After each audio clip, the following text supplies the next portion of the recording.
কাজ হয়ে গেছে ইনশাল্লাহ। আসসালামু আলাইকুম। আমাদের দেখতে পাচ্ছেন চায়না একটি মোবাইলটি ডিসপ্লে হোয়াইট হয়ে গেছে। তো এই ডিসপ্লে অন্য এক জায়গায় দিছিল, এটা লাগাইছে, লাগানোর পরে 2-3টে চেক করছে, তারপরে হয় না। তো এটাই এখন আমি লাগাবো। তো এটা একটা জিনিস আমি দেখতে পেলাম, তাই আমি চিন্তা করলাম যে আপনাদেরকে দেখাই। তো হালকা একটু সমস্যার কারণে অনেক সময় এই সমস্যাগুলো দেখা দেয়। তো এইগুলা দেখেন, ওই ডিসপ্লে হাজারটা লাগালেও আসবে না, কারণ কিছু কিছু সমস্যা থাকে। এই সমস্যাগুলো নিজেকেই দেখে কাজ করতে হয়, মেপে কাজ করলে আরও বেশি ভালো হয়।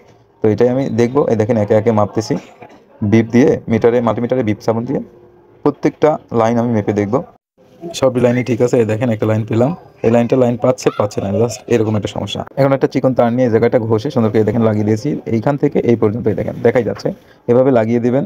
আর সবগুলাই যে এভাবে হবে তাও কিন্তু না, এই লাইনটা কিন্তু দেখা যাচ্ছিল না যে মিসিং, কিন্তু এটা মেপে দেখলাম মিসিং। তো এটা এখন লাগিয়ে দিয়েছি, এখন দেখি চেক করে যে ডিসপ্লে আসে কি না। আসলে আসার কথা, এইরকম সমস্যা থাকলে তো আসবে না, কিন্তু এখন এই দেখেন চলে আসছে আল্লাহর রহমতে। এভাবে দেখে শুনে কাজ করবেন, মাল্টিমিটার দিয়ে মেপে কাজ করবেন, আরও বেশি কাজ করবেন। সমস্যা নেই, কাজ করবেন, নিঃসন্দেহে কাজ হবে। এই দেখেন এরকম সমস্যা থাকলে তো কাজ হতো না, হাজারটা লাগালেও আসবে না, কিন্তু এখন এই দেখেন চলে আসছে। এভাবে দেখে শুনে কাজ করবেন, মাল্টিমিটার দিয়ে মেপে কাজ করবেন, কাজ হবে ইনশাল্লাহ।